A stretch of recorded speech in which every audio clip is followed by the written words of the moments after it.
Para já começar respondendo a pergunta que eu fiz no começo desse vídeo, ser uma pessoa ética significa ser uma pessoa que procura justificar racionalmente as suas ações, justificar racionalmente os seus pensamentos em um contexto social marcado pela diversidade de opiniões, pela diversidade de formas de pensamento, pela variedade de religiões, né? Em um contexto, então, em que a autoridade não funciona mais como critério para o agir ético, ou pelo menos como um critério único para o agir ético. Porque, veja, você pode ter a sua opinião, você pode ter a sua religião, você pode ter a sua visão da moral, mas outras pessoas também vão ter, por exemplo, a sua própria religião. Então, a sua decisão vai ser impor a sua religião aos outros, vai ser tentar converter os outros? Pode ser, mas muita gente pode não querer ser convertido, né? Então, nesse embate entre as pessoas, enfim, nos conflitos sociais a respeito das questões que nos interessam, é que a gente precisa então fazer um trabalho ético para tentar construir uma resposta que abarque todo mundo, ou que consiga convencer o máximo de pessoas possível, já sabendo, evidentemente, que eu não vou conseguir convencer todo mundo ao mesmo tempo, muito provavelmente. Então, pensar eticamente significa se colocar nesse lugar, se colocar no lugar de alguém que vai tentar responder essa pergunta, como é que eu posso criar um critério objetivo para agir, para pensar no campo das escolhas morais, das escolhas valorativas, procurando então, a partir de uma investigação filosófica e teórica, aí também prática, chegar a esse tipo de critério, sem impor uma vontade única, sem impor uma única forma de ver, sem impor então uma visão única, né, de como deve funcionar a sociedade. Então, ser ético não significa necessariamente ter uma doutrina que vai resolver o problema da sociedade, não significa ter uma opinião forte sobre algum assunto, significa se engajar nesse processo difícil, né, de construção desses critérios objetivos para a nossa ação. E veja, esse é um trabalho que não termina. Esse é um trabalho que não termina e que, veja, começou no momento em que a sociedade como um todo foi percebendo que a autoridade não funcionava mais como critério único para orientar a vida em sociedade. Basicamente, a autoridade da religião, né? Porque, como eu disse, a gente vive numa situação em que há diversidade religiosa.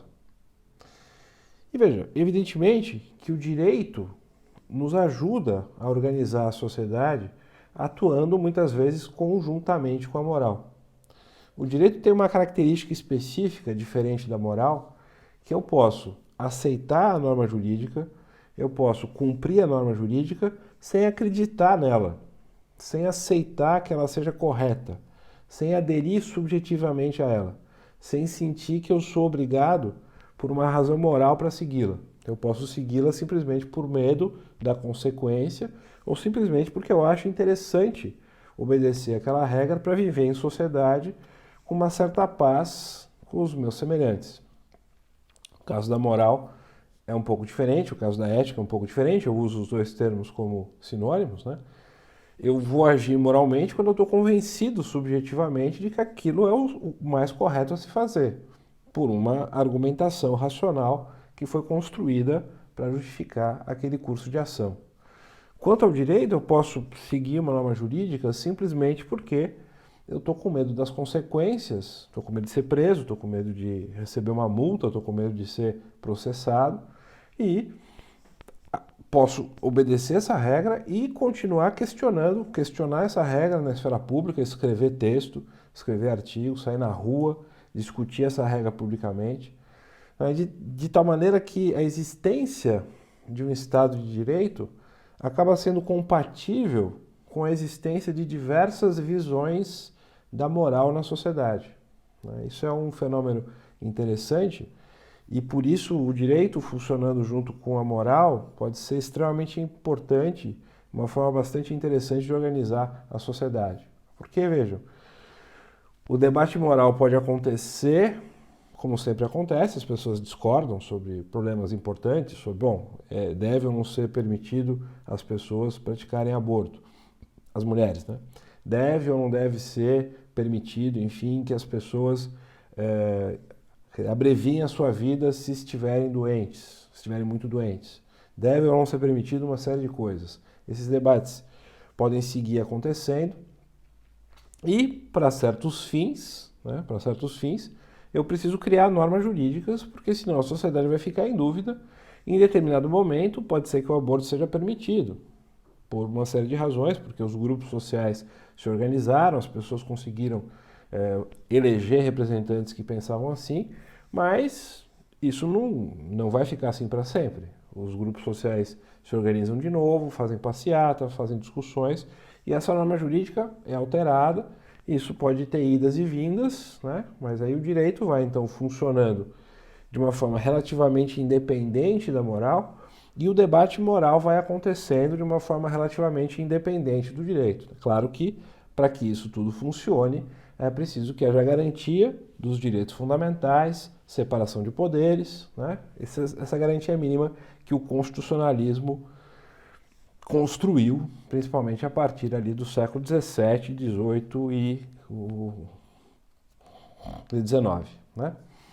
E tanto o direito quanto moral, tanto o direito quanto a ética, digamos assim, elas nos ajudam a evitar que a sociedade caia numa espécie de guerra de todos contra todos. Ela evita, né, em primeiro lugar, o arbítrio. Se eu estou num contexto moral, se eu estou diante de pessoas que pensam eticamente, ou se eu estou diante de uma sociedade que pensa eticamente, isso significa que essa sociedade está acostumada a se justificar. As pessoas acreditam e têm a consciência de que é necessário se justificar no seu agir e no seu modo de pensar perante as demais pessoas. Elas devem justificativas. Então, uma pessoa ética e uma sociedade ética tem essa característica de uma relativa humildade, né? Um pensamento igualitário em grande medida, porque eu olho para o meu semelhante, eu olho para as demais pessoas e vou considerar que eu devo me justificar perante elas. Eu não tenho uma autoridade sobre elas por ter sangue azul, ou por ser mais bonito, ou por ser mais importante, ou por ter nascido numa família, enfim, ou num espaço social que me daria algum tipo de distinção. Então, esse é um ponto importante, né, que a ética exige, ou ela está ligada, ou pelo menos a ética contemporânea, moderna e contemporânea, está ligada a essa, eu diria, humildade, essa consciência de uma igualdade entre as pessoas e a sua, enfim, o reconhecimento, né, da necessidade de se justificar perante os outros, né? Isso, evidentemente, que vem dessa ideia de que eu tenho que, então, justificar racionalmente o que eu estou falando. Então, uma pessoa ética, então, a primeira característica de uma pessoa ética é essa de que é uma pessoa que tenta justificar racionalmente o que ela pensa, né, e como ela age. E, em segundo lugar, por causa disso, a ética, como a gente pensa nesse contexto ou dessa maneira, é um tipo de postura, eu diria, anti-autoritária, né? Sempre anti-autoritária. Porque o que é o autoritarismo, o que é o pensamento autoritário, o fascismo, o nazismo, quer dizer, as várias versões de autoritarismo, né? Significa um regime autoritário é aquele que impõe a sua vontade sobre a população e não admite questionamento, não admite discussão, não admite oposição. Quer que a sociedade funcione de maneira coesa, completamente tomada por um certo tipo de pensamento, pela autoridade de um líder, né? Inclusive pode chegar a eliminar as pessoas fisicamente, as pessoas que não concordarem com aquela verdade ou com a visão daquele líder.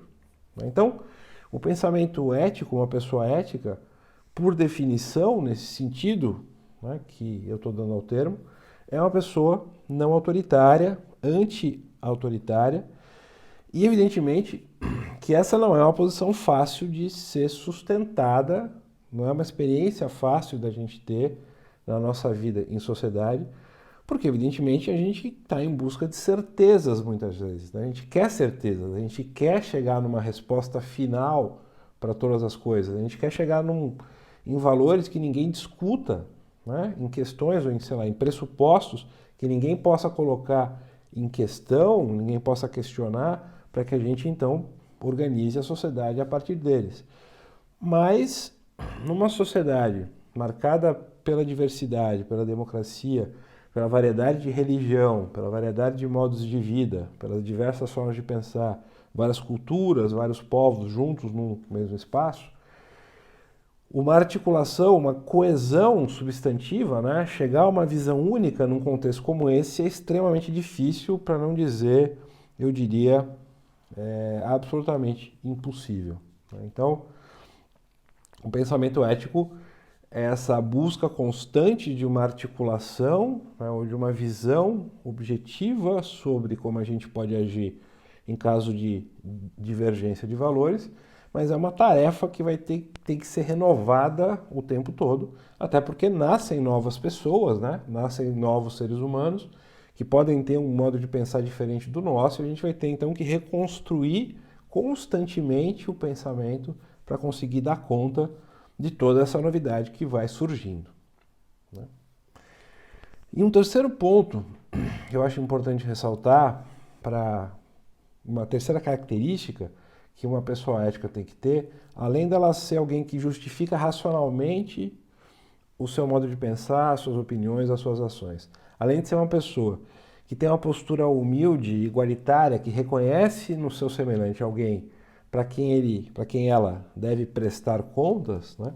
Uma terceira característica de uma pessoa ética, aí, na minha visão pessoal, é alguém que consegue pensar a ética ligada sempre ao contexto, não pensa a ética completamente desligada da especificidade da vida de cada pessoa, da situação institucional e pessoal em que ela está inserida. E esse ponto é muito importante, né? Porque, veja, as condições de existência de uma pessoa, o ambiente onde ela está situado, tudo isso tem que ser levado em conta para se pensar sobre ética e para se pensar sobre a relevância da ética, as características das escolhas éticas que têm que ser feitas, né? E também os laços daquela pessoa, os afetos daquela pessoa, né? Um exemplo simples disso, veja, como é que alguém vai conseguir pensar eticamente, ter espaço para reflexão ética se tiver sempre sobre o imperativo de sobrevivência? Se ela não tiver o mínimo de segurança de que ela vai ter o que comer, por exemplo. É claro que, evidentemente, que, enfim, estar ou ser mais pobre ou ser mais rico não é justificativa para a gente dizer que essa pessoa está desculpada quando ela pratica um ato ilícito ou quando ela, né, age de forma contrária a um determinado princípio ético, né, que nós consideremos o mais correto. Mas a gente tem que levar em conta o fato de que uma pessoa que está numa situação material muito difícil vai ter menos espaço, vai ter menos tranquilidade, vai ter menos cabeça, né? Vai ter menos discernimento para fazer uma reflexão ética como se deveria. Porque ela vai estar premida pela necessidade, vai estar impulsionada pela necessidade de sobreviver. Então, a existência de uma sociedade ética, a existência de pessoas éticas com espaço para refletir sobre esses problemas de divergência entre valores, né, depende de determinadas condições materiais. Da mesma maneira, se eu estou inserido numa instituição que estimula a corrupção, que estimula, por exemplo, o lucro desenfreado, e para obter lucro, eventualmente, eu tenho que corromper um funcionário do Estado, se eu estou dentro de uma empresa, né, que age dessa maneira e que se organiza dessa forma, qual vai ser a liberdade de eu mesmo, funcionário dessa empresa, precisando do meu salário para sobreviver, de simplesmente não agir daquela maneira, me recusar a agir daquela maneira, e se eu me recusar, eu vou ser demitido. Então também o desenho das instituições, a maneira como as instituições funcionam, os incentivos que elas oferecem para as pessoas naquele contexto são extremamente importantes para a gente poder pensar se existe ou se não existem pessoas éticas, ou se podem ou não podem existir pessoas éticas. Então, uma pessoa ética também precisa de condições materiais mínimas para ser ética, né? Condições materiais que permitam que ela consiga esse espaço para pensar, né? E evidentemente também um terceiro aspecto aí, né? As escolhas que a gente faz muitas vezes estão ligadas aos nossos afetos, às nossas ligações pessoais, à nossa família, né? Aos nossos laços afetivos.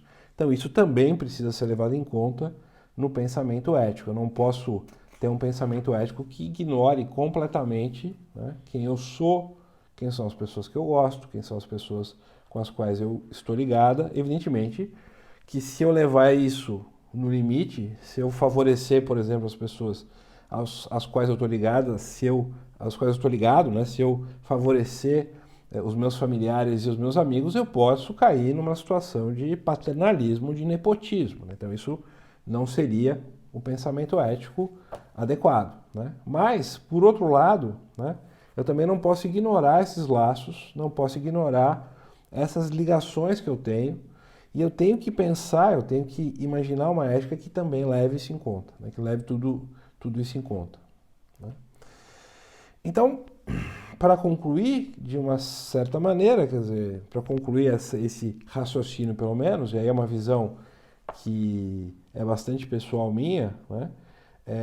Ser ético não significa ter uma doutrina, né? Ser ético não significa você ter uma resposta para todas as questões. Ser ético não significa ter uma verdade que vá, né, lacrar, assim, digamos, né, que vá fechar, né, que vá simplesmente se impor como se fosse a visão única para um determinado conflito de valores em um determinado contexto, né? Ser ético significa se engajar num processo de construção de sentido, né, num processo de construção de critérios sobre sobre o que é certo e o que é errado, num contexto de divergência de opiniões, de divergência religiosa, de diferenças sociais, né? E é justamente quem entra nesse campo de indagação, quem se comporta dessa maneira e, né, enfim, assume esse ponto de vista e procura entrar num debate e num diálogo ético que começou lá com a filosofia grega e que continua até hoje, né, um diálogo antigo, né, e que eu espero que continue durante muitos anos, isso eu vou considerar que seja uma pessoa ética, né? Então, é esse tipo de ser humano, homem, mulher, enfim, qual seja a sua manifestação, qual seja a sua escolha, né, de expressão pessoal, né, de se colocar no mundo, alguém que dá sentido à sua vida e dá sentido ao mundo a partir dessa construção de sentido, né, que a gente chama de ética, que tem a ver com essa capacidade de justificar racionalmente o que você diz e o que você pensa, né? Então, acho que isso é um bom tema, é uma boa maneira de se colocar no campo da ética, né, sem buscar nenhum tipo de resposta fechada, sem simplificar as questões, né, sem achar que você já está de posse da resposta definitiva, né. É uma postura de investigador, é uma postura de quem se questiona e que também quem se questiona diante das diversas situações concretas sobre o que ela deve e o que ela não deve fazer, né? Porque você pode desenvolver um princípio em abstrato, você pode desenvolver um raciocínio complexo, né, que crie lá um critério de verdade sobre o que seja a ética, mas as diversas situações concretas, as diversas situações da vida em que com as quais você vai se deparar ao longo da sua existência, vão colocar sempre problemas novos, vão colocar sempre questões novas sobre as quais vocês vão precisar se posicionar, né, e tomar uma decisão. Bom, e, enfim, tomando essa decisão, adotando um certo curso de ação, fazendo uma certa escolha, é importante saber se justificar, né? Ter conhecimento e ter a disposição de se justificar perante a sociedade, mesmo que depois você ache que estava errado, mesmo que depois você reveja o seu modo de pensar. Tá certo?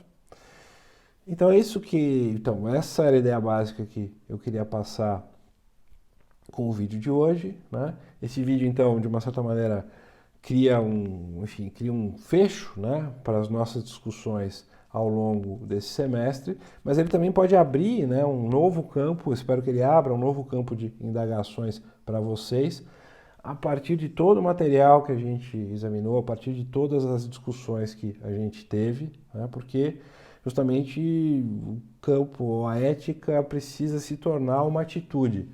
ela precisa se tornar, ela precisa ter impacto nas nossas vidas, ela precisa nos incomodar quando a gente deita na cama, ela precisa nos incomodar quando a gente está atuando profissionalmente, ela precisa se tornar um modo de existência para que ela faça algum sentido. Senão ela se torna uma coisa, um exercício mental, um exercício, enfim, intelectual vazio, que não tem lá muita função.